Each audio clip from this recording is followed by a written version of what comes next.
Thank you for coming. This is the Lake Bluff School District 65 Board of Education regular meeting for June 9th, 2015. Angela, please a roll call. Gotcha. Here. Tag. Here. Hood. Here. Marvin. Yes. Ryder. Yes. Barry. Yes. Charlie. Present. Present. Okay, that's 7. We have a quorum. We've already had our closed session, so we move to our regular meeting, and we start with the Pledge of Allegiance. You guys join me? I pledge allegiance to the flag of the United States of America and to the republic for which it stands, one nation, under God, indivisible, with liberty and justice for all. Thank you.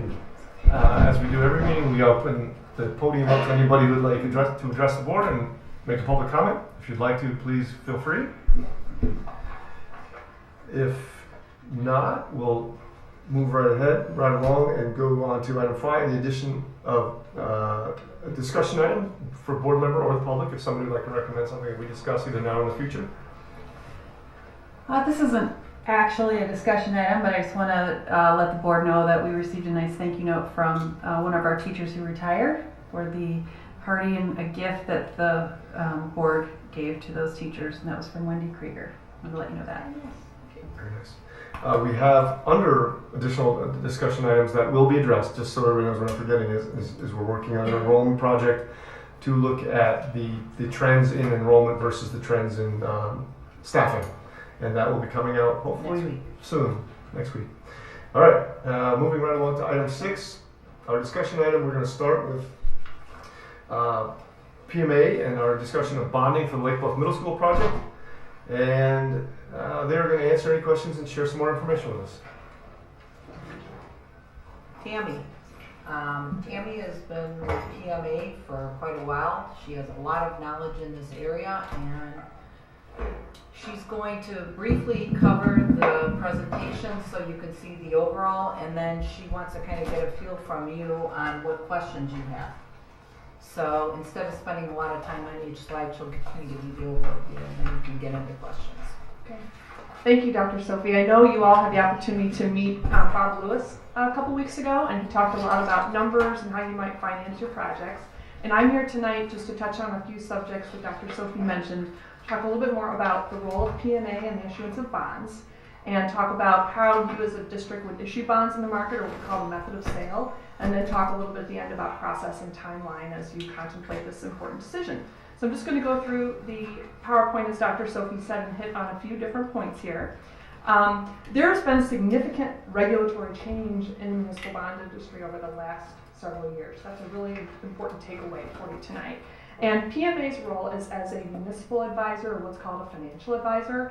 And our job, our main role and functions are listed here. So that at the end of the day, if you kind of think of PMA as the quarterback in the financing process and making sure your transaction goes as smoothly and as well as possible, that's important. But we have actually a fiduciary duty to the district to make sure that you at the end of the day can get the lowest interest cost possible in the market. And we have to put your interests ahead of the interests of our firm.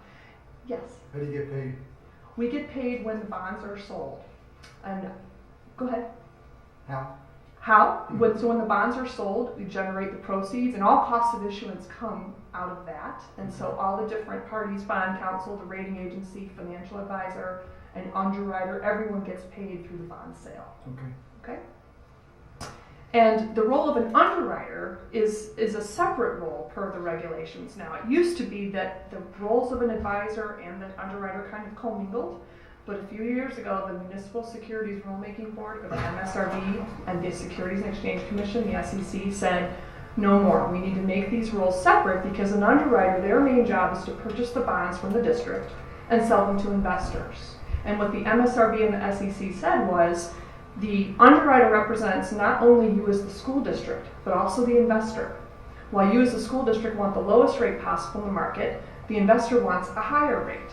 Right? So how can you make sure that that is met? An underwriter can't pledge that it has a fiduciary duty to you because it has those two clients. So that was really kind of what the MSRB and the SEC were trying to get to at the end of the day. And they said, going forward, these roles need to be separate. And you don't, have to have a financial or municipal advisor, which you have to, if you're going to have one, they can never serve in the role of an underwriter also. That's an important distinction. So again, we've talked a little bit about our fiduciary duty. We really do quarterback the whole process in terms of getting the bonds into the market. You have to get a credit rating every single time you sell bonds. We guide the district through that process. And there's a lot of steps in the sale of municipal bonds, as you can imagine. And so just in terms of the definition of a municipal advisor, it really gets to providing you with advice. And the MSRB and the SEC got really serious about this a couple of years ago and implemented some new rules on July 1st of 2014, and basically said, underwriters, you need to be careful about the types of advice that you give, because if you step over the line, you put yourself in the category of being a municipal advisor. And underwriters are good at what they do, and they want to be an underwriter, and municipal advisors want to be on this part of the line and do what they do well. So bottom line is, for you to get engaged with an underwriter, the rules say you can do that a couple different ways if you want to get advice from them. One is to engage from the get-go, enter into a contract with an underwriter. Before you can start talking about numbers and analysis, you have to sign an agreement with them to do that. And as you can imagine, not a lot of issuers are comfortable doing that. Or you can, once you have a municipal advisor on board in the views of the MSRB and the SEC, you have a licensed municipal advisor to guide you through the process. So if an underwriter is giving you advice, you have an independent advisor who's there listening to the analysis as well and will help the district sort through that information. The other exemption is called the RFP, or the request for proposal exemption. So having a municipal advisor in place, we can send out an RFP to many underwriters, get their feedback or their suggestions on things, and that's another way that's allowed through the rules of the SEC and the MSRB.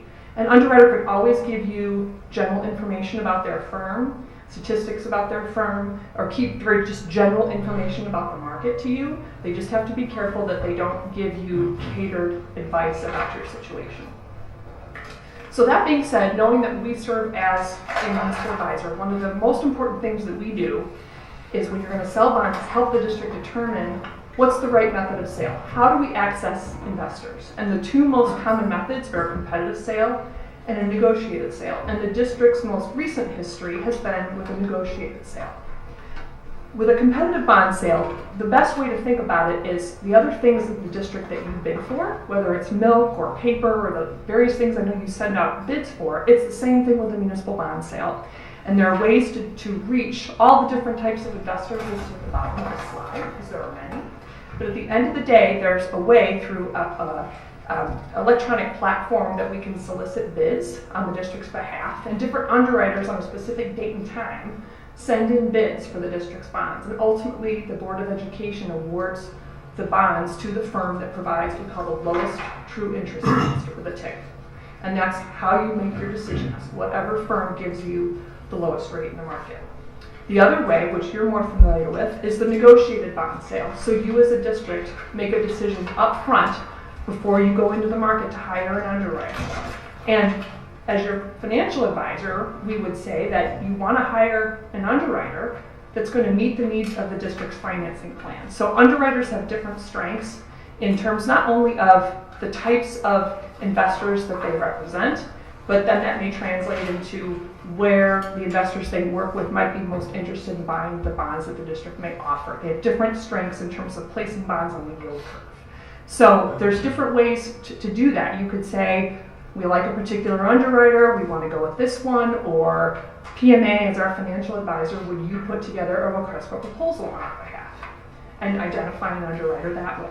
So there are times when a competitive sale is most appropriate, and there are times when a negotiated sale is more appropriate. It's not a one-size-fits-all. We look at every situation independently and make a recommendation to a client. In general, competitive sale makes sense if it's a pretty vanilla, straightforward transaction. The issuer has a credit rating, at least in the A category. It's a pretty straightforward bond issue. But one important distinction is it has to be of a size that would attract investors, and you don't want it to be too long, because sometimes investors don't want to take that risk longer on the yield curve. They'd rather buy bonds that are shorter, and I'll come back to that in a minute.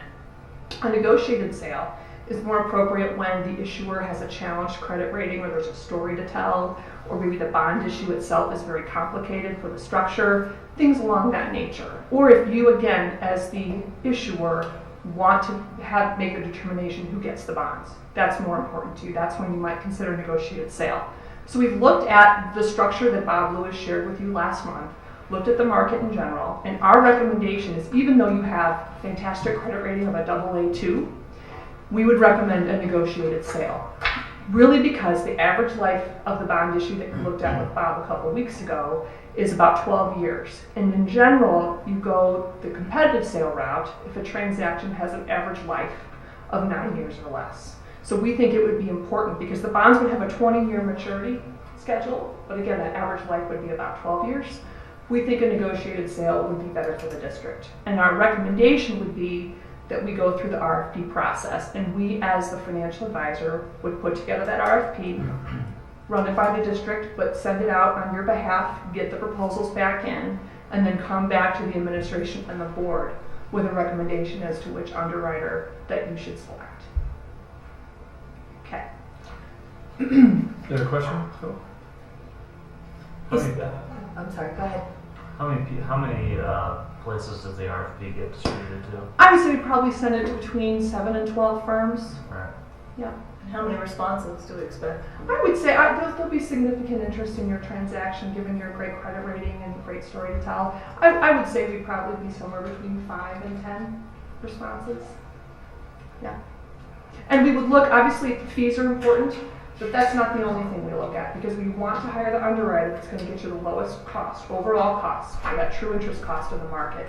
So their fees are one piece of that. So we ask a lot of specific questions about their ability to market and sell your bonds to investors and what evidence or history can they show us in their previous transactions that they've been successful at doing that. We look a lot at comparable pricing analyses for other bond issues they've done that may be similar to yours, similar to your credit rating, and try to have as much of an apples to apples comparison to your district and your situation. So there's a lot of quantitative analysis, but we really want to get a feel for how well they'll be able to place your bonds in the market. And is there a difference in your fees depending on if it's a competitive or a negotiated? No, they're the same. They're the same. We do in every transaction, we put together the preliminary official statement, or the POS, which is that prospectus that goes to investors. That really is no different whether you do a competitive sale or negotiated sale. You also have to do a credit rating regardless. From our perspective, there's very little difference in the work that we do for that. So is your fee a percentage of the final outcome? In most cases, yes, we do have a minimum fee size just to make sure we cover our costs. So for example, for your transaction, knowing it'd be about a $5.3 million bond issue, our fee in total would probably be just about $20,000 in aggregate. Okay. And we compile all the other cost of issues as well for the different parties that are involved too, and can get that to you. Is this fee going to be within whatever financing we decided upon ultimately for the project, or is your fee going to just come out of otherwise district budget? It just comes out of the proceeds, so it's Right. that much less that we have for the project. Got it. Right. Mm-hmm. Paid through the bond sale. No Right. cuts or checks cut by the district for Right. our costs. Right. Yeah, you already asked that question. Sorry. That's okay. In terms of timelines, we just wanted to give you a sense of how this process works and what you might be looking at. Wanted to obviously give you an opportunity to see the schedule and ask more questions tonight, but you could be teed up if you wanted to adopt a couple of important resolutions that I know Bob spoke to a couple weeks ago, that you have to, as a board, adopt a resolution of intent to issue these types of working cash bonds, and you have to adopt a resolution to call a public hearing. If you wanted to do that next week, we can get those ready for your board packets later this week. And then we would be prepared to send out an RFP to underwriters the week after. A couple notices have to go in the newspaper from those two resolutions that you adopt on June 16th. We'll get those in the paper. We'll have proposals come in from underwriters right after the 4th of July holiday. We know you have a board meeting on July 21st, so we bring you a recommendation at that meeting, and you could approve the selection of the underwriter then, as well as hold a public hearing regarding the sale of the bonds. And I'm sure Bob told you last month that the public hearing functions much like a hearing you have for your budget or your tax levy. it's an opportunity for the public to just provide any comments on the bond sale. So if we did this, I might suggest that we move the time since we have a 7 a.m. meeting that day. And I want it to be very open. If you did it then, So- right? The public meeting you're talking about, is that the same, last time we learned about the working cash bonds, we had to file a notice that if there were enough people responded, we'd have to go to referendum? Sure, there's two processes. So the hearing takes place on its own, and then we go back here. So there's a notices of intent and a public hearing in the local newspaper by June 25th. It's the notice of intent that starts a 30-day clock Okay. by June 25th. So that begins that 30-day period, and so during that 30 days, if at least 10% of the registered voters came to the board with signed petitions, then that's when they could say, we want you to go to referendum for the sale. So then that 30-day petition period would end roughly the third week of July. I was curious about the timing of this compared with the timing of the design and construction process too, because so we would be done by September with this process, but we would still be putting out bids for construction stuff like in January. So is this jumping the gun a little bit, or is it important for us to have this done this soon? Yes. This is just, Okay, good. well, the important piece is interest rates. You know, Okay. you're taking a gamble on that piece. Yeah. This is an example of how it goes. We could push it back a month or two, but I wanted to, when we went through this with her, we wanted to see how it played out over board meetings and how many days were involved.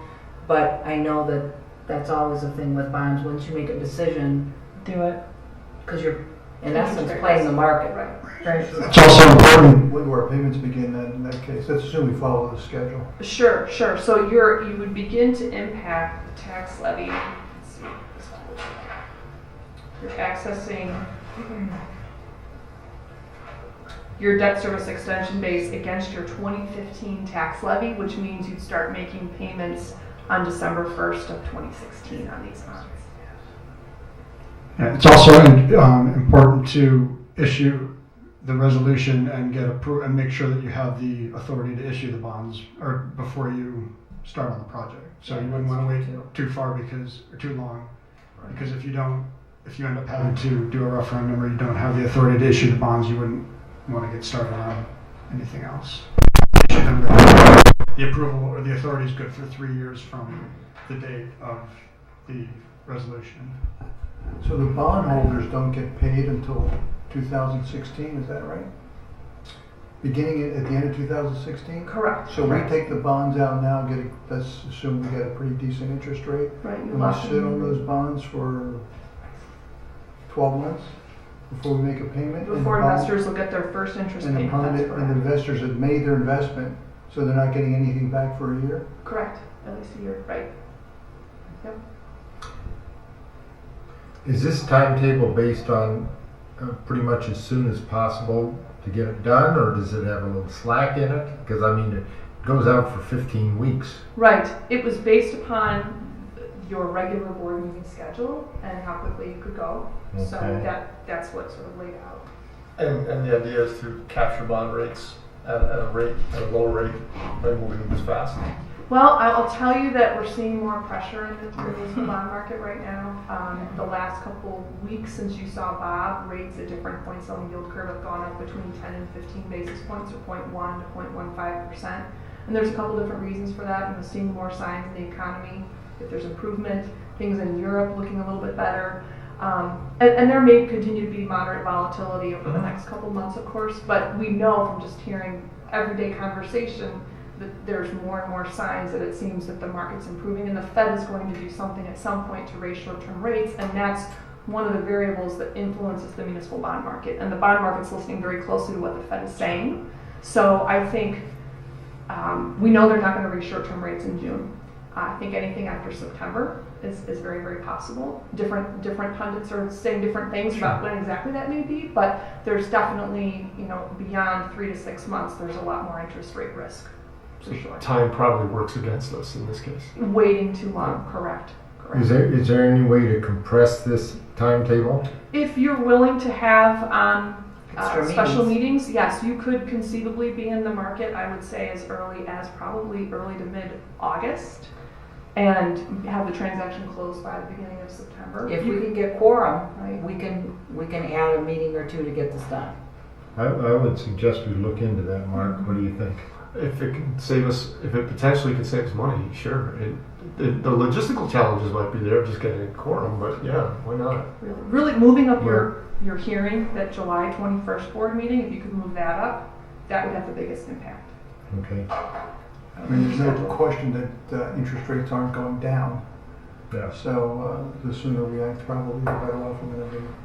So one of the things we can do is, Terry, you and I will have to survey the board on days that they're totally out.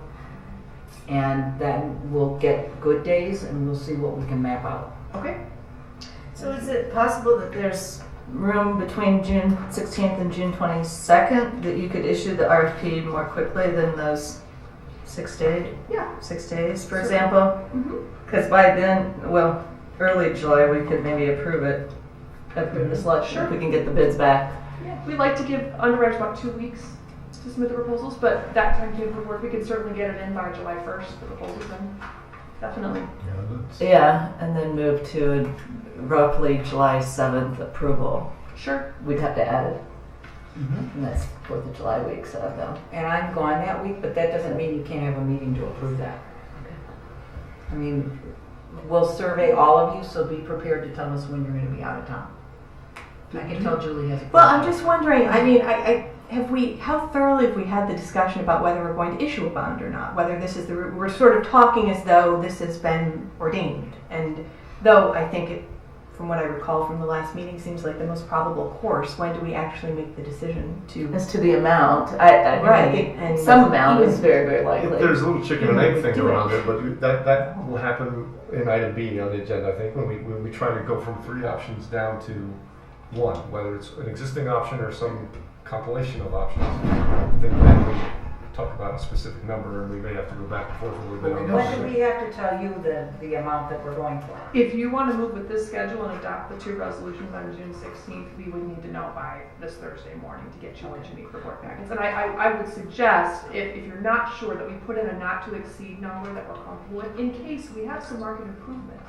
We might want to put 5.75 million as a maximum amount, just because if you get the movement the right way, you wouldn't leave proceeds on the table, so to speak. It's possible the market will go the other way and you may not get as much as 5.3 million, but we want to give you that flexibility, and we usually go with a higher number to make sure. Do you know if his interest rates that he presented to us last week were conservative as they were that day, or? We had about 25 basis points of cushion in there that day. So the true interest cost when Bob was here was a 3.74%. Okay. So we thought we'd be closer to right around 3.5%. In the current market, we think we'd be right about 3.62%. Okay. I mean, either way, Julie, just to get back to your question, the fund balance probably isn't going to be sufficient to cover the entire amount. Not that we're going to need to. My question is exactly how much we'll need, and I think you answered that question, or will answer that question. And I think if you recall the options, most of them involve borrowing the same amount of money, but then different amounts of abatements for tax relief. So the question isn't necessarily how much do you want to borrow, it's how much do you need to spend. Right. You're right.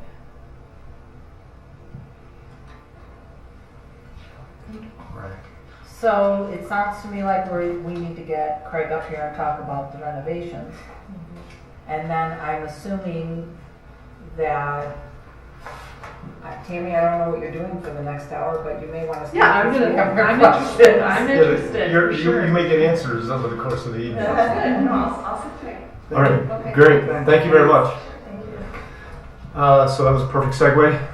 And we'll now introduce Mr. Craig Sipka from White Architects to help us resume and perhaps refocus and narrow down our discussion on the different options we have before us. Well, ladies and gentlemen of the board, Dr. Sophie and distinguished guests, thanks for having me. And that's about all I have prepared for today. We have all 3 3, and I think everybody just is gonna need to go, we're gonna need to go design by design and see who has questions on what. I'd like to point out to the board that we have several members of our facilities committee here. Matt, Emily, and Ann all in the back row, as well as Nate. Leanne and Mark are both here. So we have several committee Have you members. received any feedback whatsoever from the community or members of the community that aren't present that we should hear? I have actually received one phone call representing the neighbors, and they, and rightly so, were concerned about the chiller and if we would have to build more or have a new chiller for any addition. With greater capacity. With greater capacity, and I'm going to let you address that when we get into this. Okay. The other question they had was regarding any lighting, additional lighting in the back. And I said that we weren't even close to detail on that, but I think with this very secure security system, we want to be a good neighbor and we'll work with them on that. Do they want more lighting? No, they're just concerned about they don't want additional lighting to impact their home lives. I see. We met with someone, you want to talk about that a little bit? Yeah, we had coffee with a gentleman who would represent a non-user demographic senior citizen. And I've had a few conversations with similar people who had gave us similar feedback. They're concerned about their tax bill going up. This is consistent, not just this one gentleman, but I've heard from other people that the feeling I'm getting is that even among the non-user community, that people see the need for renovation. They think it's time to fix what's there. I think that community might prefer, this is an extremely limited sample, might prefer a minimal renovation, perhaps similar to concept number 1, but I can't speak for the whole community. It's been only a handful of people I've specifically talked to. But among user families in the district, the concern that I've heard, and it's fairly broad, fairly widespread, and I've heard it from a few other board members, from the people they've talked to, there's a concern, please correct me if you heard different things, and I'm generalizing.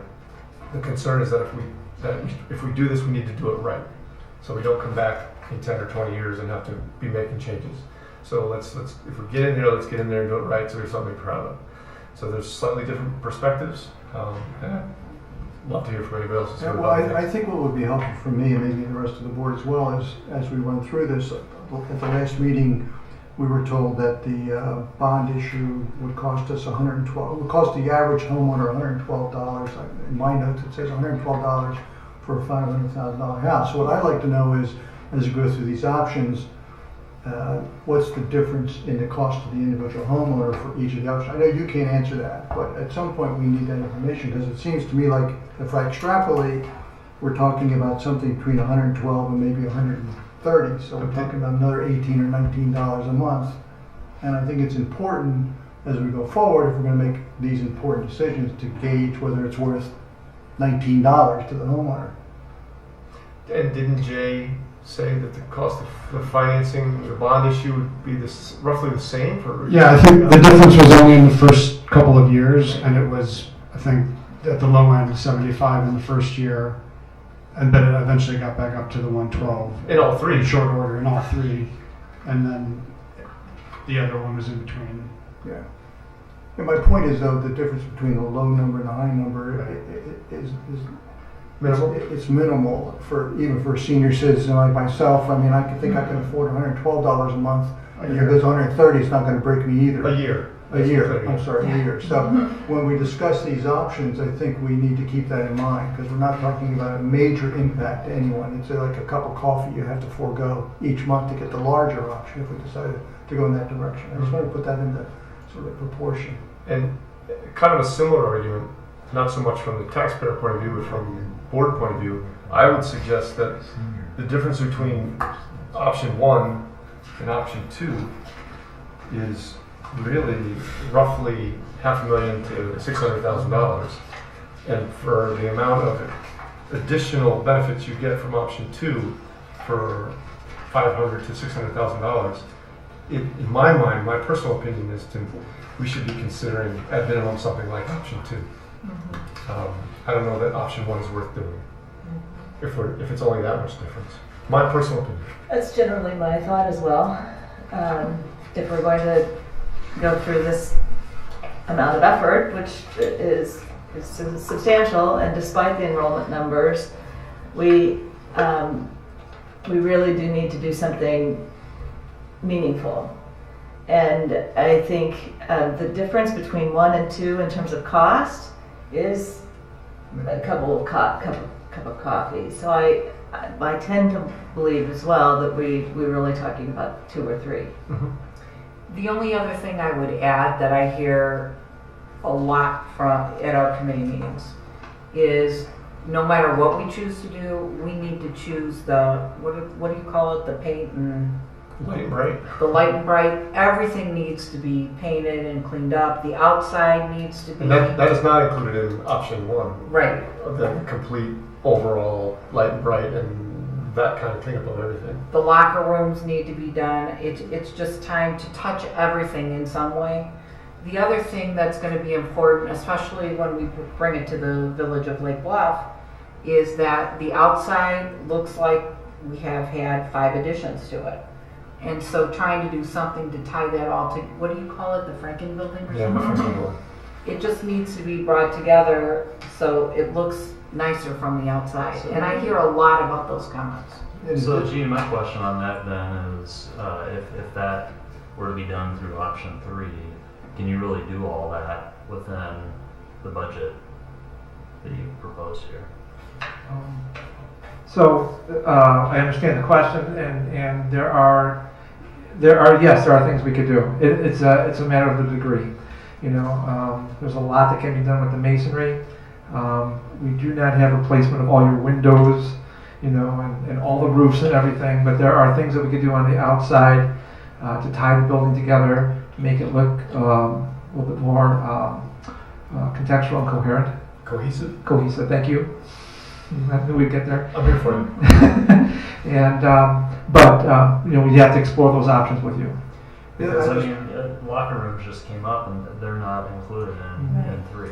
Yeah. So I mean, just you've mentioned a few features there already that, you know, if we feel like we're going to get public pressure that, oh my gosh, we spent $9.2 million on this project, and then you left out this, you know, A, B, C, D, go down the line. Not to mention what I brought up last time, which, and I'd like you to address this a little bit later. You know, what's the process in on cost guarantees? But I mean, I would imagine there's some value engineering that goes into this at some point where you begin, when you get your construction costs and whatnot, you begin scaling down a project where you have to make some sacrifices on building materials you're using, or just completely leaving parts of the building that you thought you were going to address through the plan off the table due to unforeseen costs. Yeah. We have a lot of different strategies to help us negotiate all those things that you mentioned. One of the biggest options that we have, or one of the biggest resources that I have as an architect for White Company, is real-time estimating. We have a whole department of estimators that I check in with on a periodic basis to make sure that the budget that we have, that you've established, and the work scope that we've discussed are in alignment, and we continually go back and forth if we're doing the construction to make sure that that is something that that we're honoring and keeping to. When you have another party doing the construction management and estimating, it's a little bit more difficult, but it can be done and is done, but probably not on an as frequent basis as we would do it in-house. When it comes time for bidding, one of the great, one of the more important and prominent tools that we have at our disposal to allow you the greatest flexibility on awarding construction contracts is to issue alternates for different types of work. For example, we have a base contract to do all the things we talked about, and then let's say the budget looks like it was going to be tight. You wanted to make sure that you had flexibility to keep within the budget amount that you've established. We could take an alternate proposal for replacing all the flooring in the building, or we could take a deduct proposal for doing all the painting of the walls or something like that. And we'll know exactly what that cost is, and if the bids come back favorably, you have the luxury as a board of including those portions of work in the contractor's contract. Does that make sense? Okay, so that's a real good one. So we would take a series of alternates. We don't want to do too many to scare people away, but we want to do some to give you a little bit of leverage when it comes time to awarding the construction contracts and spending your dollars wisely. So that's something that we do at a real key milestone date in the entire process. I just like to add one other thing for the board's thinking. Under design concept 3, we had the district office, and right now that costs us $60,000 a year, so there's roughly a 20-year payback to pay back the incremental that's going to cost for concept 3. So in effect, if we go to concept 3, we save enough money over a 20-year period to pay for the increment between 2 and 3. Yeah. You know, that particular piece of option 3 is a great example of what would be a good alternate for you. Because building out that lower level, that portion, that third of the lower level where the district office is going to go, and then constructing a new addition for the classrooms, whatever you decide needs to go there, really is not dependent on the other work that's happening throughout the building. Right. And so, who knows? There might be a contractor out there that just wants to really, really, really sharpen his pencil, and he'll give you a really great price on it. And by having an alternate, pardon me? Depending on what you get, you can make the call whether to go ahead with it. Yeah, absolutely. Right. Yeah. Yep. That makes sense. And correct me if I'm wrong, and I'm sure I'm not quite got it right, but when you put out your bid specs Yes. and your design documents, your construction documents, Mm-hmm. you guys specify materials along with standards for materials so that if you allow for alternates to be proposed, they have minimum standards that have to be met, right? That is absolutely correct. As a matter of fact, the proposals for alternates, well, we're bound to have competitive pricing for the materials that we put into the project, right? So at least a minimum of 2 different manufacturers, and sometimes depending on the type of material, we will put approved equal. That approved equal has to happen during the course of bidding. We won't honor that after bids are let because it puts that contractor at an advantage, I guess, if you will, over the other ones, and that really isn't fair, and you can run into some legal issues with that. So we do honor requests by contractors, but we do research on top of that before we actually allow them to put them into their bids. So they have to, and they do have to meet a certain minimum standard of quality. Both industry-wise and white company-wise, we have our own set of. And those standards can be pretty strict. I know I've done Yes, work they where I've been on that with those whole set of ASTM standards, and I know I'm not going to remember what ASTM stands for, but American Society for. Yeah, let's just keep moving. Anyways, but they're rigorous. Yep. And so if there's a spec that cites ASTM standards for windows, and you get 4 bids from 4 different window manufacturers, you know that they meet that level of quality regardless of where you go. And so That's correct. there is room for maybe one guy has a way to get it to you cheaper than another. Nate, I'd like to ask you a question on this one. Not having been in 6th, 7th, or 8th grade for a long time, I forget these things, but And make sure you use them. concept 2 has the dining room upstairs, and I'm wondering about. I heard the kids last time talk about with the dining room upstairs, that area would be transverse for whatever reason. And concept 3 has it downstairs in a different area. How do you feel? And the main entry too. The main entry is being shifted from the left side of the building to the center of the building in concept 3. So there's 2 pretty major differences. I'm interested in hearing how you feel about those 2 contrasting. Wasn't it great to have the kids here to bring that up?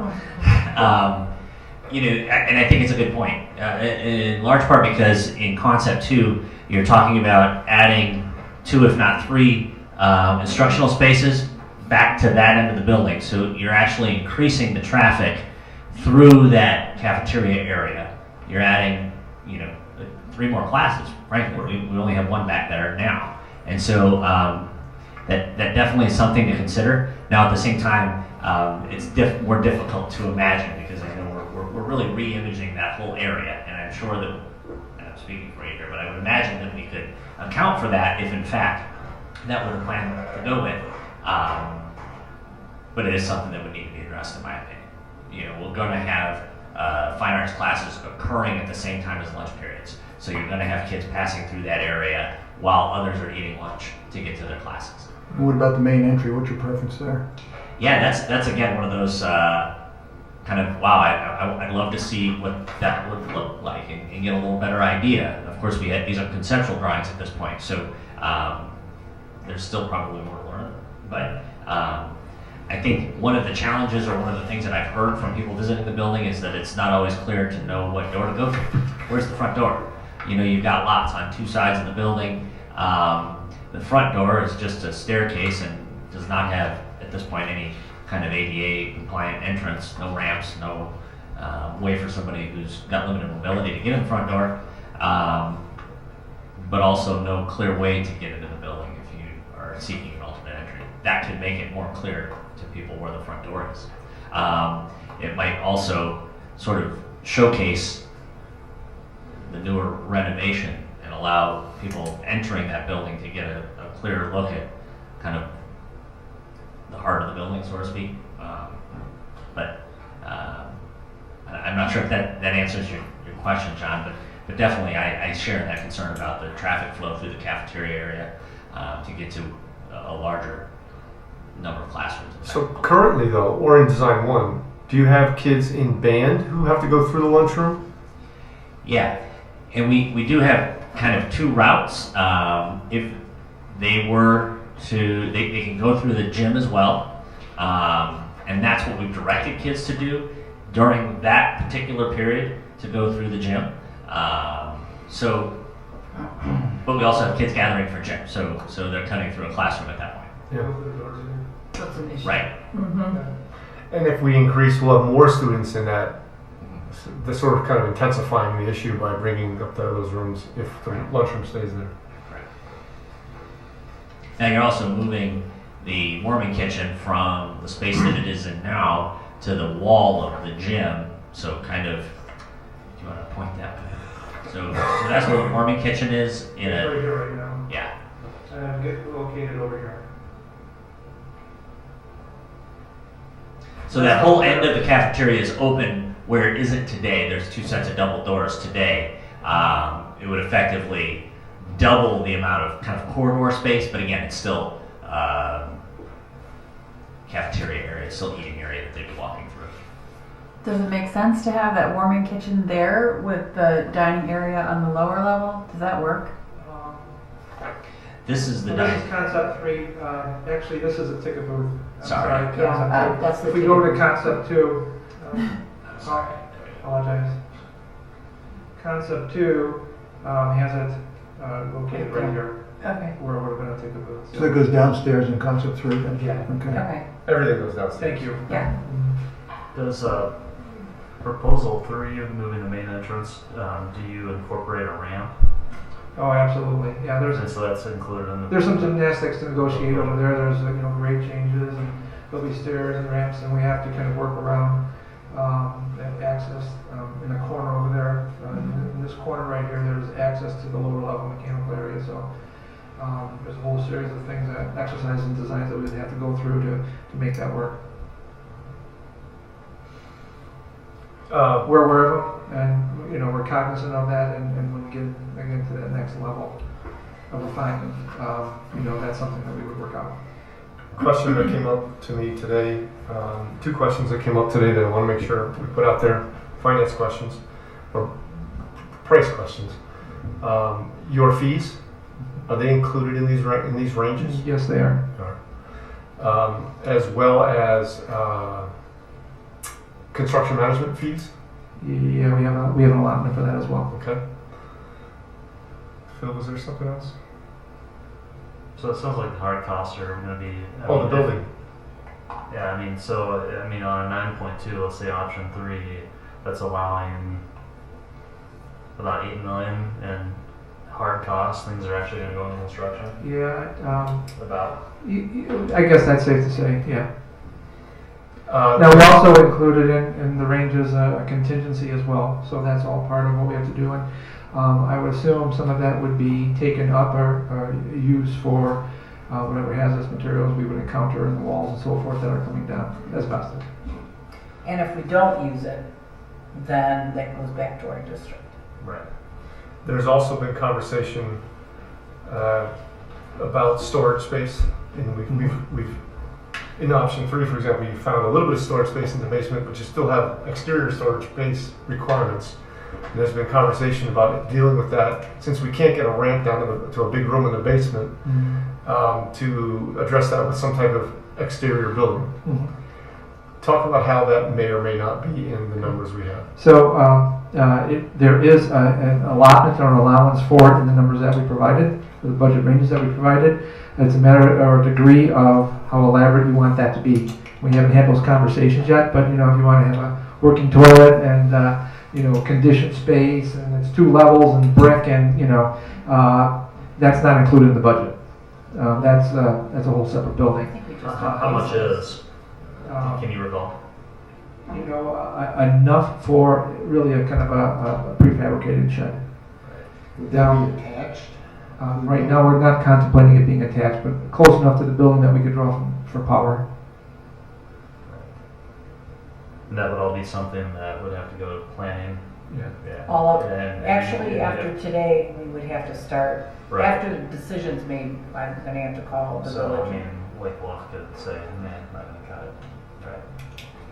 Right. Or they might say yes and make you go through a lot of hoops to beautify it. I mean, we've had that happen as well. So it sounds like no matter what, if we decide on an option and a dollar amount to spend today, we're still going to have to make choices after the fact about because of circumstances we can't do this or we can do that. But I'm hoping they're not going to be tough choices. I mean, like I said, we did include some allowances and to give you some flexibility and I'm hoping that we can get everything that we've talked about. I keep having a kind of a ill at ease about the classroom suite here down at the back of the building. For one thing, it takes the windows out of the classroom that's there currently. Right. Which drawing are you looking at? I'm looking at 3. I'm sorry. Sorry. I'm looking at no. I wasn't clear. I guess so. A couple of questions. It seems like sort of an afterthought. Here, let's stick that there. But we have all that land to the east, and I know we don't want more traffic through the dining room. But if we're in concept 3, wouldn't it be more cost effective to do one addition, just a larger addition on the east side? Or no? Yes and no. And this is just a placeholder for classrooms that are being relocated out of the basement. It seemed logical to put it in that area of the building, the southwest corner, simply because that's where a lot of your core academic instruction spaces are. And sharing resources space and some kind of synergy that happens between the disciplines. It seems probably the easiest route to go as far as that happens now. With regards to blocking windows and so forth, that is not the final solution.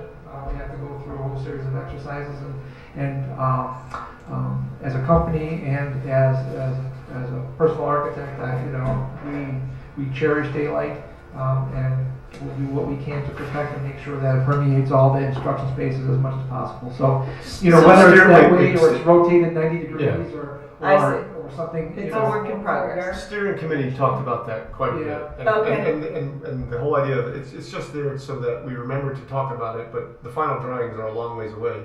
And one of the options that kept coming up was rotating that 90 degrees and put a little courtyard between that wing and the classroom so you still have the light.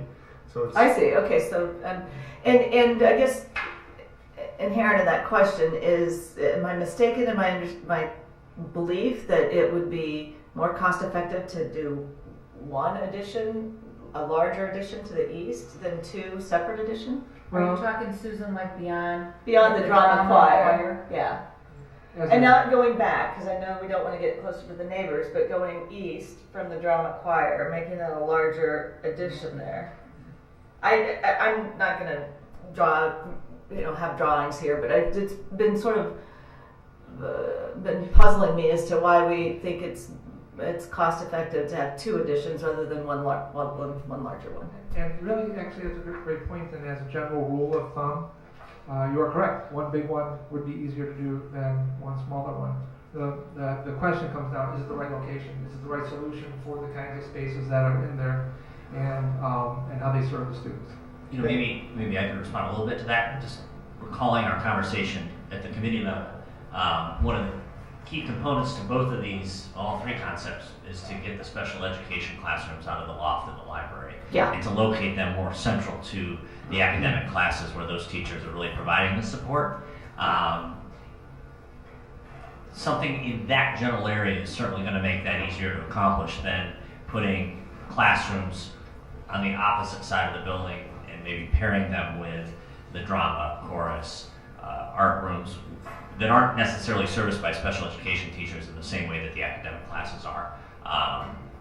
So that was just kind of part of that conversation, was trying to make sure that our resource rooms are almost even a breakout room and can be multi-purposed so that they're near any one of those academic classrooms relatively close.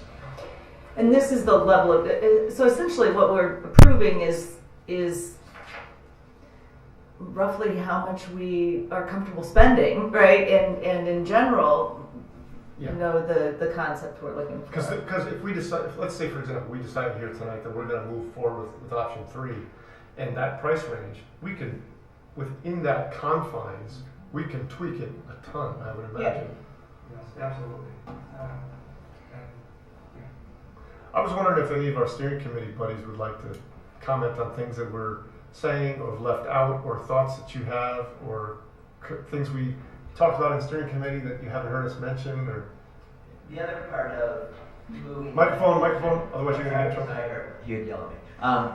Is breaking out that second edition allows us to have that as an option that's not dependent on the rest of the project. So if it was tied to the addition with the drama choir, that's a whole different project in terms of being able to isolate that out as separate options. So that was appealing to the steering committee, that it was simply something that wouldn't make or break the rest of the concept if we opted out of moving the district offices into the lower level. That's true.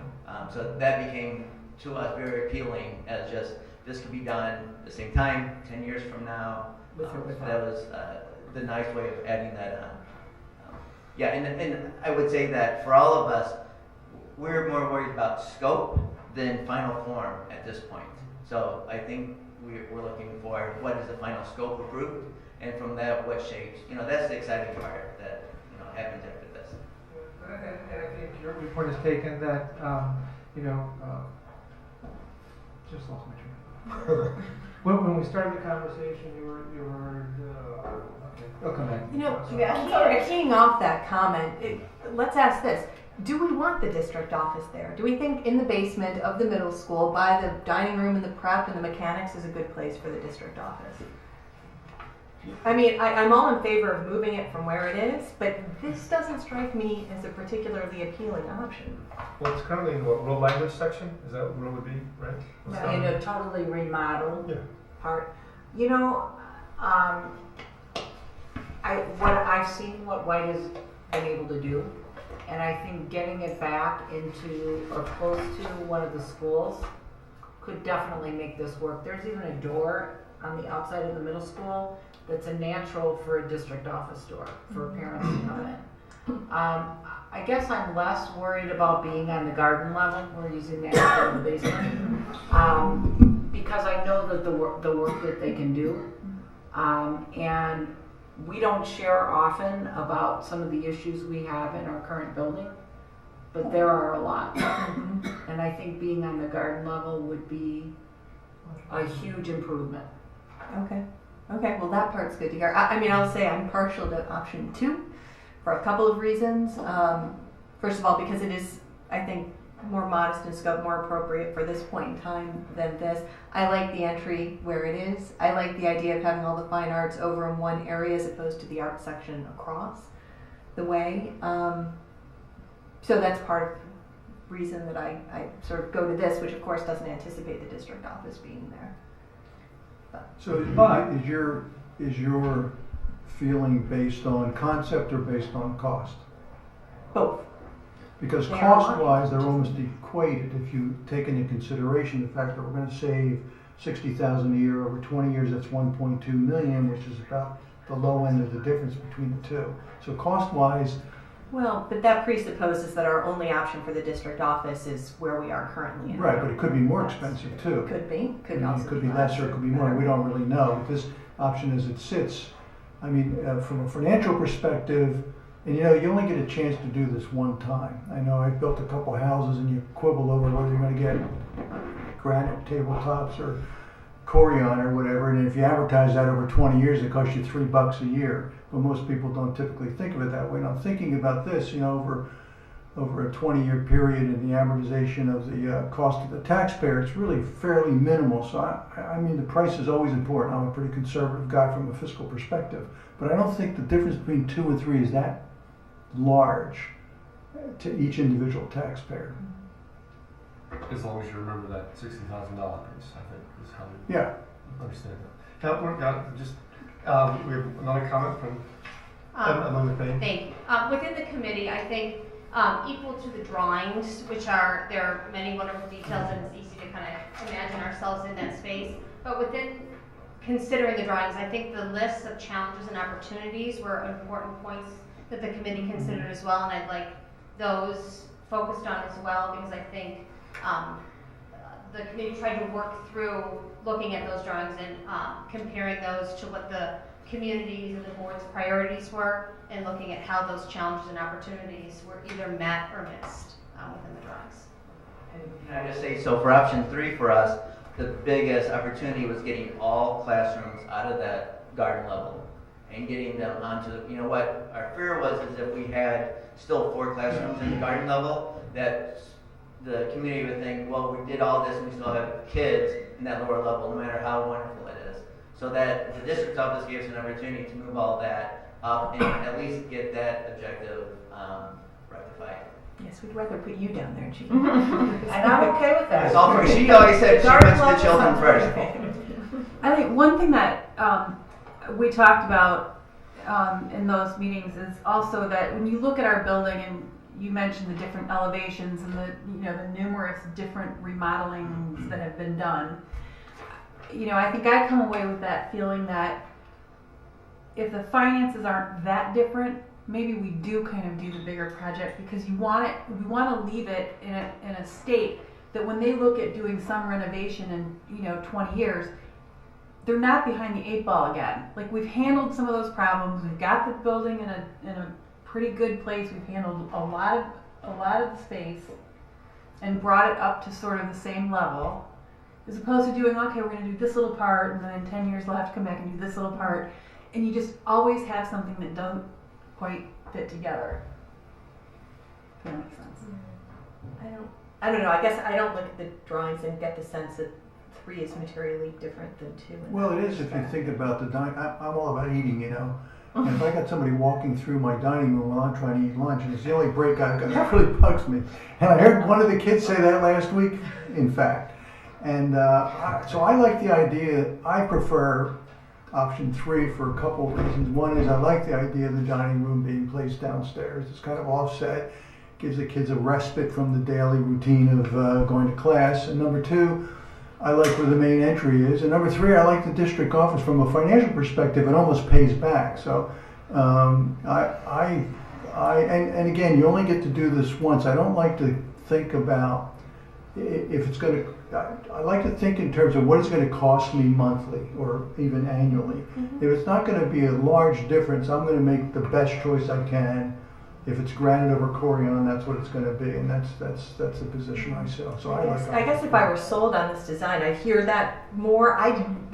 The main entryway there to me seems tucked away. It doesn't seem like it would be a pronounced and obvious entryway over there. And again, I don't like the art section over. And I heard the students that said they don't want to eat in the basement. So although everybody now seems to be clamoring for the basement, garden level. So I don't know. That's I agree on moving the entrance. I've got concerns about that. I just don't know how it's going to look, and I'm just a little squeamish about It that. doesn't look very great now. Actually, I mean, you don't know what entrance to use. You're coming in through the parking lot. You're tripping over the front step, so it's not well. exactly. It needs to be renovate. It certainly Well- doesn't necessarily need to be moved. But this option includes a whole new facade. It's an exterior that's created to, they're gonna make it look like it belongs and it's always been there. And so, My other concern is going down to the basement to eat. garden level. That's Garden to level. me, that, Rich Garden, like, there are windows there. But now we've got the presentation stairs that will bring a lot Brighten of it light all up. and You make- openness. And it makes the LMC a Do we little have bit the quieter picture? too, the kids can go downstairs. This area is open, right? So you're looking, you can stand here and look down, and we actually are contemplating as part of the renovation for the LMC, skylights of some kind, or at least taking advantage of the current. The existing lights? that you have right The now. lights are there, the windows are there, Yeah, right? to get some light into that space, and it really is going to open it up and feel a lot less claustrophobic than it does right now. so when they have some activity, and then after the activity, you know, with the parents and everything, you go have cookies and coffee, where does that happen? You send them down to the basement? It could happen anywhere. It could happen in the LMC, it could happen in the dining room. Yeah, it happens here, and it can spill down to the lower level too if you want. I like the hall, the wide open hall You on know, the you will way in. have windows in the base, in the garden level, because the art room is gonna be no longer there, and that has windows. And on the other side, don't the choral room has, Choral room doesn't have. one of them, the other ones, there are other rooms down there with All the windows. foreign language rooms. Yeah, we all have. So when you take down the walls, you will They're actually have. half of the floor to ceiling is Yeah. window. Yeah, Dane, you live there every day. Which one do you prefer? We haven't heard from you on that very preference. Not to put you on the spot or anything. Yeah, well, Keeping in mind, and I have to remind the staff because I speak to them a great deal about it. They ask the questions, and my response is: remember, these are conceptual drawings. These are not plans. These are not. There's a lot that could change, right? We're going to have to involve our staff that are going to be working in these places and ask for their feedback as well. Both 2 and 3 are exciting. I think that it does a lot for the building. Brings us to a place that we're not going to hopefully be talking about what needs to still be done after this project is completed.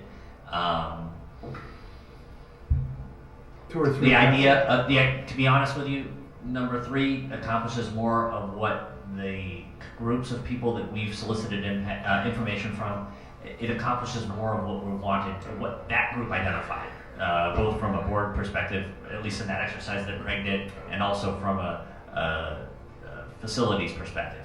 And so there's something about that speaks to me. Like you're accomplishing those areas that we identified, not Mr. Blackburn, but a greater group of people identified as something important to try and work toward. maybe it'd be helpful to show the what do we call those lists? The Challenges and challenges and opportunity lists for the different designs, and show how that jumps up with each. Well, let's skip 1. Let's just go to 2 and 3. So, we need to go through, we don't. No, 3 answers all of We them, got doesn't it it? here. 3 answers all. 3 answers all of them, doesn't it? Because you got the red coming in on 3. Except for the The storage space. storage space Yeah, for that's maintenance. Sorry, maintenance. Sorry. So what happens here is you go from 1, 2 to 3, the opportunities become greater and the challenges become less and less, and not to start negative, but maybe it would behoove us to talk about the challenges. We're in option 2 still, because of the fact that we're not moving the classrooms out of the lower level and so forth. Math isn't grouped together, as we heard Nate and his staff talk about. The loading dock is not going to be resolved in any one of these situations or schemes. We've talked a little bit about that last time. Core instruction remains on a lower level, and then there's no district office relocation, obviously as part of the scheme. So even the challenges are minor. The big move here is the district office, really between 2 and 3. Is that what you want? The district office as well as the relocation of the main entrance. And that's what I was trying to say before. Mm-hmm. I absolutely agree with you when we started this conversation, and it's really about the amount of money you want to spend and the big move you want to make.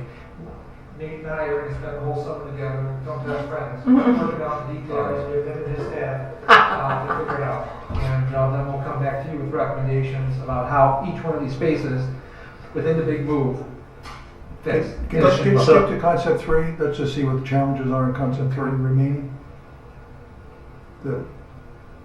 And then so concept 3, you can see all the other challenges have been addressed with the exception of the loading dock. And really, it kind of solved a lot of the challenges and the items that the community groups, as well as what we heard at the board meeting that we had over at LBMS. Those comments came back to us. We've addressed as just almost all of those. So I wonder about just a general board question, big picture board question. Does anybody on the board have a concern about not necessarily locating the district offices to the middle school, but the whole idea of relocating the district offices to this side of town, closer to the schools in general? Does anybody have a problem or concerns with that? That's a good idea. I have some concerns that we need to be over here. Yeah. And it's taking way too long. And I'm saying that in an emergency situation, we're only available by phone at this point sometimes. Traffic and trains, right? You never know how long it's going to take to come over. So I think, is it fair to say that as a board, we support the idea of the district office in one shape or form being on this side of town somehow? Yes. Yeah, I think that was one of the motivators when we purchased that land, Yeah. wasn't it? Right. Okay. And I'm sorry. No, go ahead. Does this anticipate the locker rooms being done? Option 3. No. And by done, you mean Well, First we coat have paint, challenge benches, for new paint. locker rooms? Benches, pull out the You showers. know, we could do some of the aesthetic or superficial things for sure. Gutting it and replacing all the plumbing and all that is not something that we were contemplating and Right. doing. No, but tile and that. Yeah, that's all. That's all Really. the finished stuff. We could do that. So, on that point, because see, I'm always looking at where your little red thing traces, and then that's what I think you're going to touch. So, in design 3, you're talking about even these classrooms down here within the outside of the red on the on the lower side of the slide. Those all being freshened up. Right. How much light bright is anticipated? I'm sorry, Mr. Hood. Down You at mean the these right very here? bottom. No, right. Yeah, those would be refreshed. Okay. New paint, new flooring. We touched the whole building. Right. Okay. Two little squares in those, those are flexible spaces for those 6 classrooms. Right, just small group instruction and some mobile, movable walls in between some of the Does classrooms. that as do well. anything to the doors? We would look at that as well. So, I'll hear talking about these peeling doors. So, since a number of you have said which one you like, I'll say I like design 3, but my concern is as we get into it, and that's just come through other questions I've had. I don't think they'll allow enough money to do this stuff. And as somebody that has 2 children, one in kindergarten and one going into 5th grade, or one going into 1st, one going into 5th grade, I see myself in a few years in this building. And parents saying, "God, why didn't we ever get to wherever?" And my response is going to be because we spent as much as we could without asking you. And that's not going to be a good answer. So, I think that's something that I at least want to put out there is $8 million in construction costs really going to get us the type of building that we can be happy with once the public begins to go through it. And I like design number 3. I just have real concerns because there's a lot of, we're going to do that. We're going to do, storage, we're going to do that. And I think as the planning committee gets in with a $9.2 million budget, of which $1 million is going to be knocked off right away to pay you and others, I just kind of feel like it may not be enough to get everything that we want done. And I think saying that we did 9.2 because that's kind of our ceiling that we could spend out of reserves. I don't know. I kind of feel like we could be setting ourselves up for another couple of years once we get into the thing of people coming up and saying, "Gosh, why didn't you ever do the locker rooms?" Well, we ended up having to cut that, or we couldn't really do some of these classroom upgrades that right now we're saying, "Oh yeah, we'll get to that." And I don't know. I feel like we need to have a little bit more of a contingency than what we're talking about. Phil, I'd like to lay a lot of that in the hands of our administration as to what is really important, because right now we have a school over there that functions very, very well. I know we'd all like to have a lot of things, but we can't have everything we always want. We have to kind of balance it based on what real impact does that have to the to the kids' learning and the experience of, while they're attending that school. I don't know what all the magic is we have over at the current building, but it's got a lot of magic. The kids love it. Somehow we're very effective using the facility we have, and maybe that's just because you've done a tremendous job, Nate, with all of your staff and your teachers.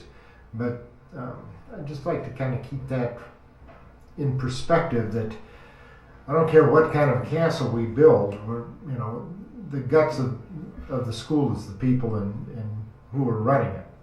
I agree with you on that, but I think we have to be realistic about our market for the real estate in this town.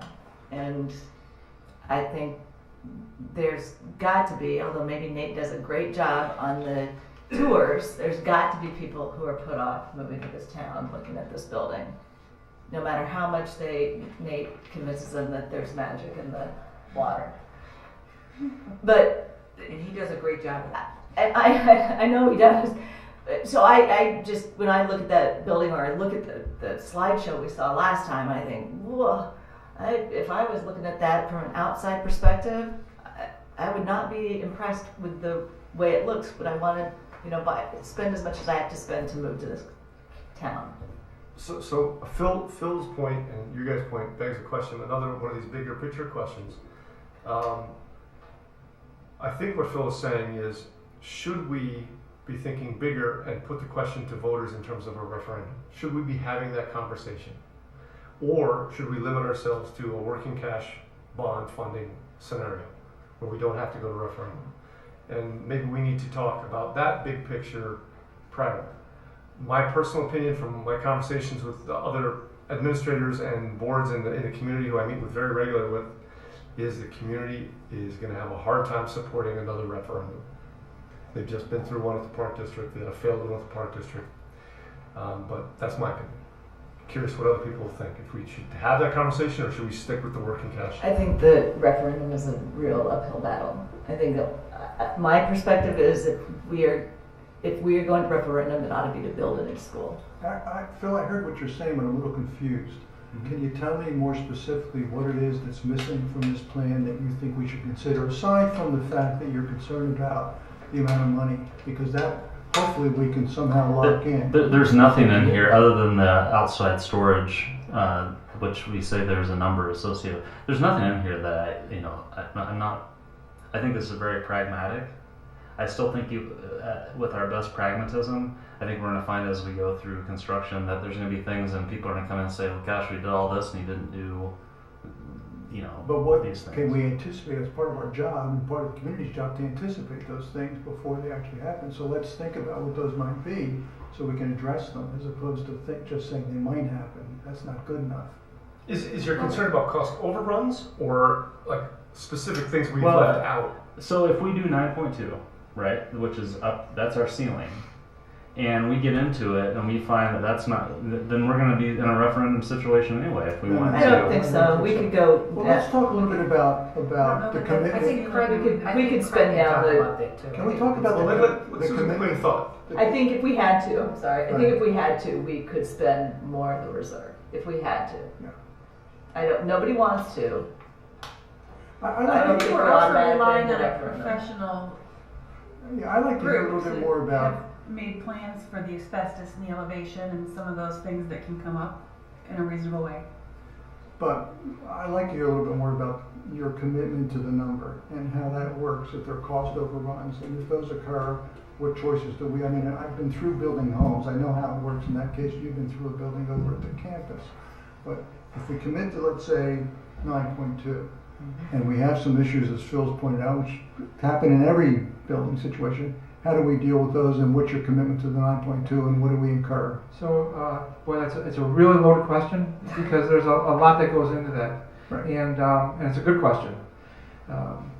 So let's take the first scenario. I feel obligated to explain to you these are conceptual numbers based on bubble diagrams, right? That's what that is right there. But it's also numbers that we applied based on a database that our estimators, our professional estimators have in-house. And we keep track of that on an ongoing basis, so we know when things are fluctuating and so forth. So we feel good about the square footage numbers, dollars per square foot that we've allocated based on what we anticipate to be the materials used, the work scope, and the areas. Some areas are under heavier renovation than others. For example, like science labs, you have more infrastructure, gas and water and all those other things that you need for science labs. So we have a higher square foot, dollar per square foot allocated for those spaces than, for example, the office space, which is, pretty straightforward stuff, drywall and some rough. So we feel comfortable with what we anticipate as far as that goes. But again, that's why we give you ranges at this early stage, because things are going to fluctuate as we work through the details with Nate and his staff. And things are going to change on your end. And your priorities might change as we go through this year-long process of refining the design details. As we do that, as I had mentioned, we have regular checkups with our estimators if we are involved in delivering the construction. And if we don't, then we work with whoever you have designated from a construction standpoint. But again, it happens infrequently. Now, if we are the construction manager on the project, we have the ability to guarantee the cost. Okay? But we would guarantee it after a defined period of time, and that usually happens when all the work scope has been defined, we know what's going on, we have some level of details, we've done our investigation, and we'll tell you that's what we're guaranteeing. And that includes fees and contingencies. Whatever we don't use, you get back. So it's completely open book. So if we get to that point, but we go over because of... Then we have to absorb that. You absorb it. Mm-hmm. Now, there are construction managers that also do that same thing, but I'm not sure I know of one that'll give you the money back. And the guaranteed maximum price that you're going to get is going to be really inflated because they're exposed and they're at risk. Let me ask you one other question. You've done many projects in the past 5 or 10 years. How many of them have been over budget and how many of them come in under budget? We did the Des Plaines project, 12 schools under a guaranteed maximum, and that did not go over. They had $110 million to spend. We did not go over there. I'm trying to think. What about Lou's district? For Lou's district, we're wrapping up those contracts over there. There was some added scope that moved by the district that moved us past the guaranteed maximum price, so we're in negotiations with them. But that was initiated by the district. But it was initiated, yeah. So, I mean, there's some discussions that need to be had over there. Let's see, Fenton, that's not us, and they're not doing a GMAX over there.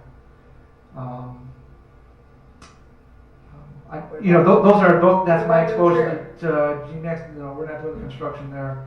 Okay. And that's Pepper Construction, and that is not a guaranteed maximum price. But it is a fixed dollar amount, so that they can't go over. Leanne and myself and Jean, was Jay there? No.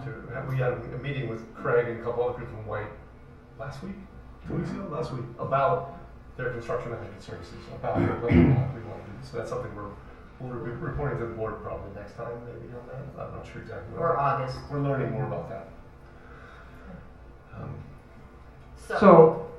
The guaranteed maximum price is one way that you have of making sure that you don't exceed the dollar amounts that you want to spend on the project. Otherwise, it's if you don't go that route, then it's really just a series of alternates and doing as good as estimating as we or your construction manager can do. And then when we get the bids, we know exactly what the project costs. And if we have to back out with some alternates or add, because prices fluctuate and vary, why you have that luxury. And again, that's why we set things up the way we do. Again, to put the power in your hands to make the decisions that you need to do, just like you're doing right now, debating what you want to do with your building. So there were 2 other things that kind of go along, Phil, with what you were talking about that we talked about in our steering committee. Number one, it's always been one of the beliefs here that as we look to renovation, making sure that down the road, 20, 30 years from now, that we're setting it up that they can continue. So for instance, and I'm going to look at the classrooms way at the top by where it says the main entry up there now. Some of the classrooms, the oldest parts of the building, they could actually tear down and build other wings onto the newer parts of the building and just continue going if they chose to do that. Right. Because our life safety study actually showed good structure to the building. The other thing we talked about, and I think I asked the question, so I'm just going to fess up. I said, all right, let's just pretend we decided to do a new building. What do those cost now? And what do we say this would cost? 25 million? 20 to 20. Backing out The something number of else. square feet. Right. Yeah. Right, So- exactly. So Because we're I looking asked at the anywhere from question- $350 to $400 a square foot. And then you have the demo cost of your existing building unless you want to rent it out or sell it, but I don't, you know. We didn't have any takers the last time we tried to do that. So. And don't mistake what I've said here as arguing for a new building. I'm absolutely opposed No, to I was that. the one who said that. I mean, I'm absolutely opposed to that, and but you know, I think all three designs, I prefer three, are very pragmatic. I still wonder, you know, you talk about new building being 25. You know, what if we find that really, as the planning committee gets into this, as you get into it, that you know, it needs to be 10 or 11. Well, I can tell you this: if we find something that is so completely different than what we're anticipating, that would be run up the flagpole immediately. We would not be waiting, you know, for basically you'd be backed in a corner. You Right. have to either add more money or whatnot. So, you know, the whole point here is to be as transparent and communicative as possible. And I think one of the things that I talked with President Berry about at the last meeting as we were leaving, the approach that Dr. Sophie has on this project and the way the meetings are set up, who's involved, how often we're meeting, and the decisions that we're making is you can't get more transparent, it can't be more textbook in how a project should be run. And that includes getting PMA involved right now, and the questions that you guys are asking from how you want to deliver the project, the construction manager stuff. So you're doing all the right things at the right time, and as long as we stay in contact with each other and communicate the way we have been, I am extremely confident that we can deliver a building that you will be extremely proud of. If you think my first question was loaded, this is really loaded. If you were to assign a probability of hitting 6.5 versus 9.2, 6.5 being the lower, 9.2 being the higher, what's the chances of being at the lower end? I can answer that.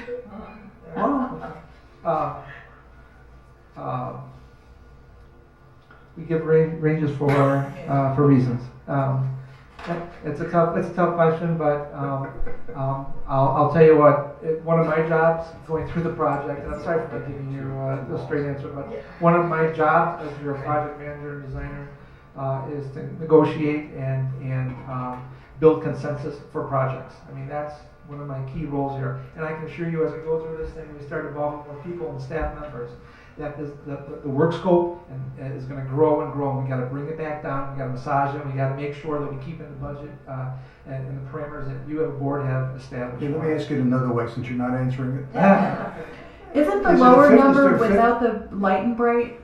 What's that? Isn't the lower number I- without light and bright? If you came to me and said, you know what, we like option 3, but we have to be at $6.5 million, then that's where we'd be, and we'd have to start making decisions as a group, both at the advisory How to get level there. and district level, to make sure we get there. The 6.5 for everything touching every single square footage in your building, probably it's on the low end for a reason, okay? And that assumes that we get great bids. And there's probably some give and take for the kinds of finishes that we would be Bidding on implementing. things not as great as it's getting more difficult. Because So is the there's more business. midpoint the most likely? I think that's fair to say. Okay. So we've been talking about 9.2, so if we have a midpoint of whatever it is, 7.3 or something, we have a $2 million flexibility is what you're telling me. And I would expect going through this process that we are going to identify alternates for you Okay. that, would either increase or decrease the work scope, as the case may be. That's not atypical though. I mean, it's pretty typical how you run a job, especially at these early stages. I don't know, did I ever go through my sine cosine thing here with you guys? So at the beginning of a project, when we don't know everything about the work scope and about your building, the delta between what we know and don't know is this. And that fluctuates, right, with the budget. And as we get farther, deeper into the project, it'll go like this, but eventually it all starts pointing down to a more specific budget number and a work scope. So that's happy, but that's. You got into some geometry there, so that's always going to be a little tricky for me. Yeah, that's true. It's trigonometry, not Is geometry. it trigonometry? See it? There you go. So I never made it that far.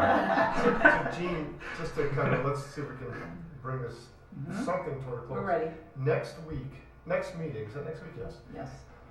Are we going to actually be voting on a concept?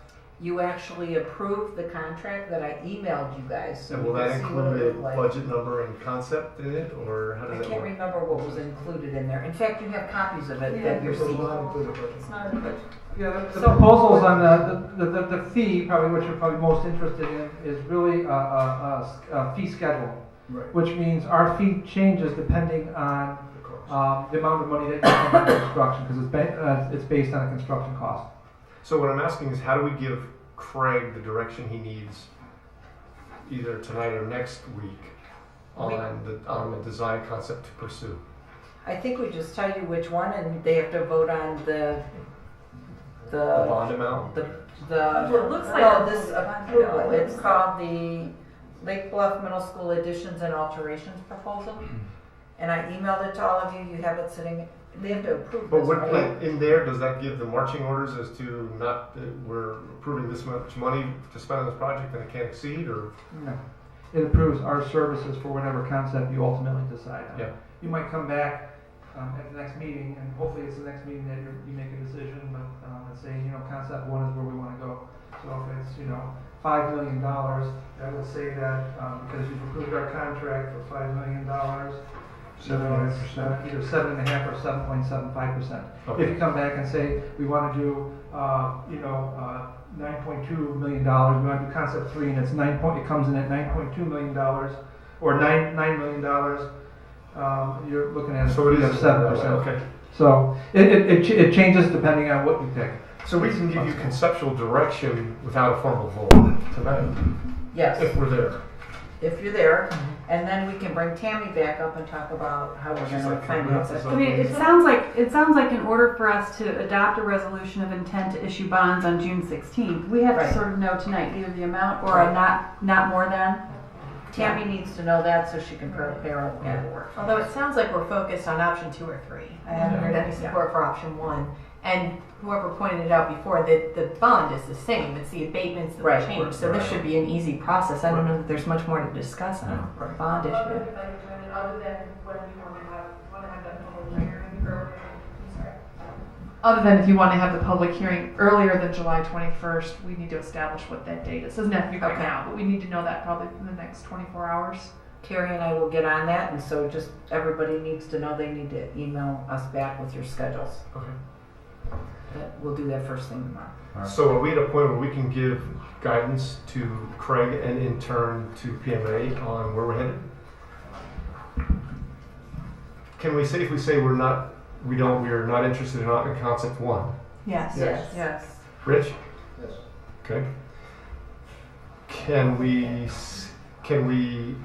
who's in favor of concept 2? I like concept 2. I mean, I really would be interested in more feedback from the committees, though. I mean, maybe, Emily, you can speak to this, or is there sort of uniform support from the people in the committee for option 3? Or is it more, I mean, certainly from the kids, we heard it was sort of a toss-up between option 2 and 3. So that's one constituency, but what about amongst the parents in the committee? Within the committee, I think that there were we were pleased with many aspects of all three drawings. We thought that there were pros to all of them. However, coming back to that list of the challenges and opportunities, we found as a committee that it's hard to ignore the fact that option 3 leaves only one challenge, which is the loading dock, which isn't met in any of those designs, unfortunately. So when you, again, come back to those challenges and opportunities, it is option 3. But again, within our committee, we also are relying on you as a board with the funding piece of it. So we like, as a committee, that all of the challenges, for the most part, are met with option 3. But Does Matt want to say something with that too? Yeah, I second that, and I also want to not get caught up on and I don't speak for Craig, but as a committee member, because stop me if I'm wrong, but if we say we like option 3 except maybe the main entrance location, I'm not worried about the main entrance location. I'm worried about the scope. If we say here's our scope, those things are going to be looked at from all sides. We're not going to allow anybody to say, well, did you take a look at X? We want to be able to say to the committee or the community that we looked at all options within the approved scope of work that the board gave us. So I'm not hung up on the main entrance for 3 is there, because we could easily do 3 with the main entrance where it is, relocate the administrative offices, but still keep that new wing and relocate the office in the lower level. Is that correct? So we're not tied to the exact relationships here. We're tied to the scope and the amount. I think is the way so I wouldn't be fearful of the minutia of this, just the overall approach to the project. And that's a great point. We at this point we also need to be a little bit flexible too. I mean, once we kind of get into doing some more destructive investigation, we call selective demolition and so forth, to understand the infrastructure issues. You might uncover something that would be might prohibit us from doing some of the work that we do. We don't know what that is. That happens from time to time. We don't anticipate it, but it could happen. And so we might want to relook at some of the other options. If you say 3 is the one, we might have to go back to some aspects of 2 that might make sense because of some of the obstacles that we're encountering, or some of the priorities might change too. We just have to be flexible as a group to accommodate those things. And I think you can't go wrong with 2 or 3. I think as we work through the conversations again during the summer and all the details that go into making these spaces enriched and detailed, why we're gonna know more and have a better idea not only on cost but what the spaces look like and what is possible. So we could make a call tonight about what we intend to do financially. That seems like and we could also make some kind of direction about drawing number 2 or 3 and with reservations about it. So if project number 2 looked good to everybody with exception of a couple of questions, we could say that and probably still be moving ahead. But I just wonder if that's where we are. Well, it comes down to the dollars. We're approving a bond amount, and within that bond amount, we can do 2 or 3. Am I reading that wrong? Is that correct? That's correct. That's my understanding. Yeah, we could do 2 I don't or think we 3, can't do and and the money either goes strictly to paying for the project, or in situation 2, the concept 2, it would be more toward abatements. Yeah. Or if I was also wondering too, if we financed that full amount, and we went with option 3, let's say, and we did some cost cutting and found some extra money, and we had extra money during the course of the project, do you use that funding for further abatements to ease the burden of the taxpayer, or do you refund that? That's a microphone too. Yeah. So these are sold as tax-exempt bonds. So for the rules of the IRS, you have to have a reasonable expectation to spend the bond proceeds on the projects within 3 years. If at the end you were under budget and had funds left over, you can use them for other capital projects in the district that you might identify, or yes, you could use it to pay down debt service on bonds. Okay. Well, we'd spend the whole bond. We'd have the reserve that we wouldn't touch as much because a fair amount of it's out of reserve. So that's right. I mean, I think that's my understanding from talking with the administration. You would just use less reserve in any situation. That's true. So as far as timelines, we need to let PMA Tammy know tonight about the bond amount so she can get her things going. And we need to let White know by next week which concept. So it's just, that sound right, Craig? Yes. Okay. All right, well, I think we've Does done. anybody, so the full bond amount that we've talked about is 5.3. $5.3 million. I would recommend you go with a higher amount in case we have positive market movement. You could get more within the debt service constraints you have, and would suggest 5.75 million. So you could- Because of the potential for the interest rates. if going interest up. rates go down, remember what you're limited by are the annual debt service payments. So Oh, right, if right, market right. rates go down, you can get more within that payment stream. So in case we have positive market movement, you could get up to 5,750,000. Then we would just use less reserve if. Potentially, if that right. happens. Yeah. Right, But we would abate more, We right? could have Yeah, been more, maybe, right. if we wanted to. right. You have flexibility. Yeah. So, right. This just allows for market movement in the right direction. You can get more proceeds within the maximum. so Tammy, do you have enough from us to prepare paperwork for next week? Yes, except for the date for the public hearing. And You'll you and get I- to be You and I will talk about that tomorrow Yep. because we'll get the email. Right. I'll get it out tonight before I go to bed. Great. But other than that, I think we're set for now. I have a question for Jay. Thanks. Just as our in-house representative, do you have concerns for anything you've heard tonight and financing up to 5.75 million? No. Great. There you have it. So are we giving guidance tonight? Yeah. Are we Yes, sure. comfortable giving guidance tonight to finance up to 5.75 million? Yes. Yes. Okay, so I that's think done. that's done there. And how do we get to the point on we recommend concept 2 or 3? How do we move from where we are to 3? Because it's not going to be formalized in a vote. Like right now, it looks like we're 5-2 in favor of 3. I'm at So if we had- 2.5. If we had a vote, we could just put it to the vote and get it done with, but we can't vote. We can't vote. Is No, it so three what, with do we need any more considerations, or- before next week for now? I mean, or do you have enough, or do you need more from us now?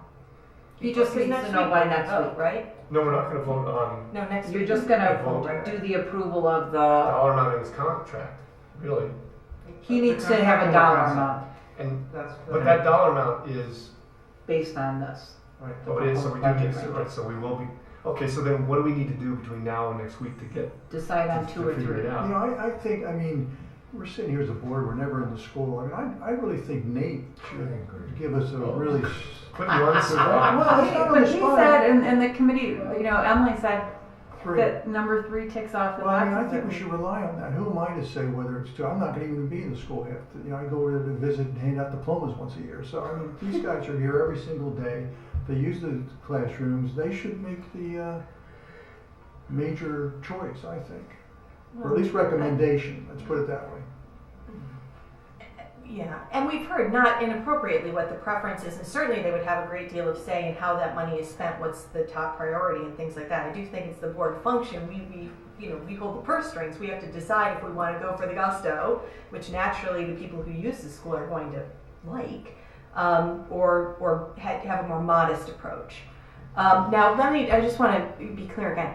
How much difference does it make, assuming a $500,000 home, between option 2 at the highest end and option 3 at the highest end? Can you calculate? The difference is 2.8 million, right?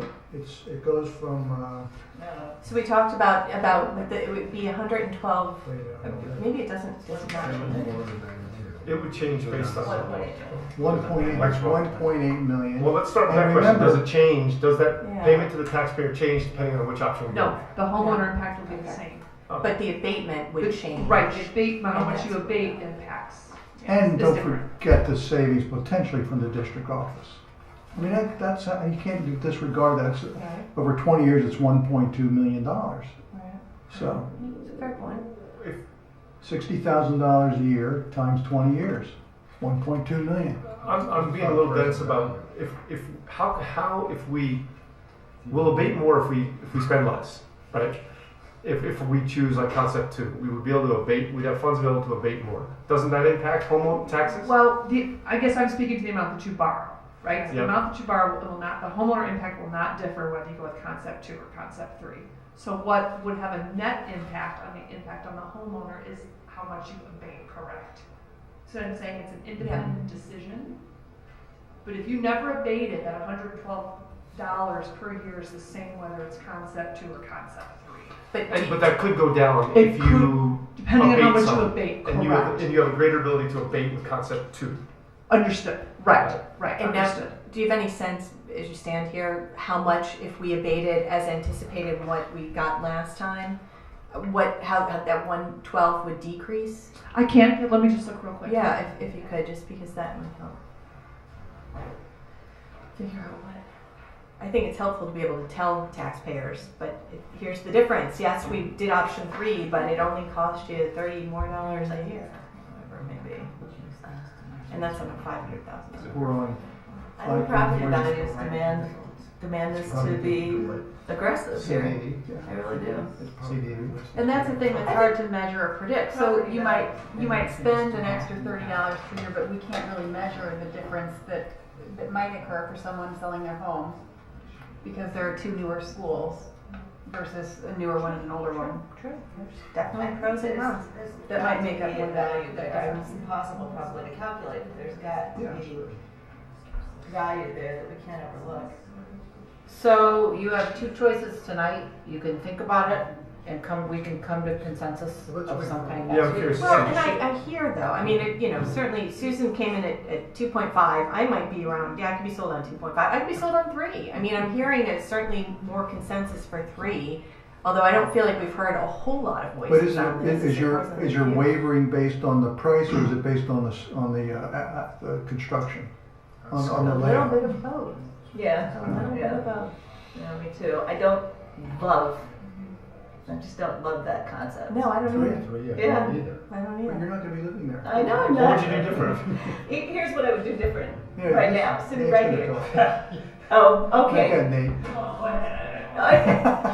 I still think this one addition, we really ought to be thinking about one addition. And so maybe we leave the language in We could do that in the 3. garden level. We leave language in the garden level because I frankly don't think it's that bad. I don't either. And then we build a bigger addition to the east and we put the district office there. And then That's we don't have to make the CR suite down in the bottom left. But The only thing I would say to that, and it's just my opinion, you can take it or leave it. If we're gonna have new space, I'd rather have kids be in I new know, space. I knew you were gonna say that. I think She's the martyr for kids. I know. I think that. I just keep thinking that one addition's gotta be cheaper, and so. Nate, what are you gonna say? I think it's important to remember what Matt, and you did it more eloquently than I could have. It's the scope of the work, it's not the Right. final Yeah, plans. yeah. There's nothing that says you can't take the main entrance and put it somewhere else. Talk about where the. I guess I would just encourage you not to get too hung up on the bubble drawing that we have here. I'm Right. using Craig's analogy there, but it's the scope of the work. Right. Now there's some interesting ideas and certainly some traffic flow. I mean, geez, we have a lot more people to get involved, and I think that's important to keep in mind as well. We had 5 kids come to the last board meeting, and just their insight alone made us all go, "Oh, wonderful! That was great. Thank you for mentioning it." So when you ask me the question, what do I think? I think that's my uneasiness right now in answering that question. Is feeling the need to include the stakeholders, include the people who live and work in that building, and continue even to get To refine it more. Yeah, I mean, there's a lot still left to flesh out here. It is just approving the scope. That's a big piece. And I think that's a return on investment that I of course have no way of calculating, but I think you go for a building that has that kind of street appeal, that kind of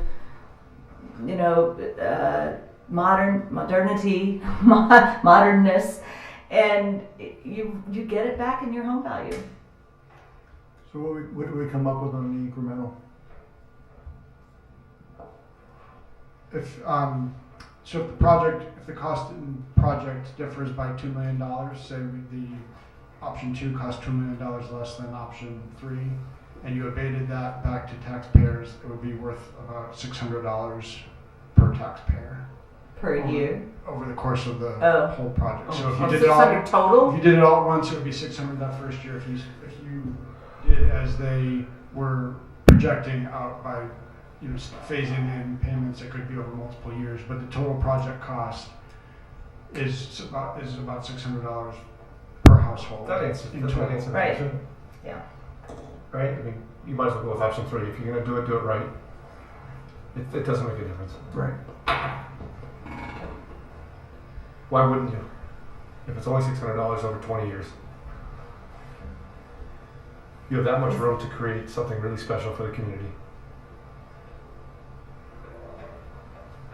If I loved option 3, I'd probably be right there with you. Right. I think it's hard not to conflate the concept that I'm not crazy about and the paying more money for a concept I'm not crazy But about. the point is the concept is just a generalized parameter. I You can use hear the all word that. scope. I gotcha. And that may not be the best word to use for people to help wrap their head around it. I think we should allow as much flexibility as we can and let the professionals and the people who use the building make those final decisions instead of us arguing about where the bathrooms are. I totally agree with that. And I agree. Craig is planning on, we've already notified science teachers and special ed teachers and the art teacher and anyone that could possibly be impacted, will be calling them back this summer. So, And they're coming back voluntarily. I do have a question on this contract proposal. Yes. At what point can we talk to you about the fee ranges? Negotiated fixed fee not less than 9%, for example, on one. Negotiated fixed fee not more than 7%. So, Do we come back to you with our proposal? No suggestions on your proposal? I suppose you can. I would hope that, and this is pretty typical for our jobs. okay, So it's not out of industry standard. this is industry standard, these ranges and the. Do you have any specific questions about it? No, I just, is there 25 basis points to save here with the We're out of our 2 element a little bit. million to 3 million? I can tell you, you get so many free things from us. I kid you not. When we go through this, and little extras here that are going to come up in the project that we're not going to nickel and dime you on. But the total fee, it's not graduated. We're not paying 9% for less than 500, and then it's a flat. If we spend between 5 and 7, it's a flat 7.5 from $1, correct? Yeah, so if we spend 9 million, it's a negotiated fixed fee. A flat 7% from $1. It's not 9% of the Okay, first. So here's what it is. Our fee. Oh, it is. No, it's not. It's not. Okay, so So let's say the bids come back at $8.9 million. yeah. Our fee on that would be 7.25%. Of $8.9 million. $8.9 million. That's all I need to know.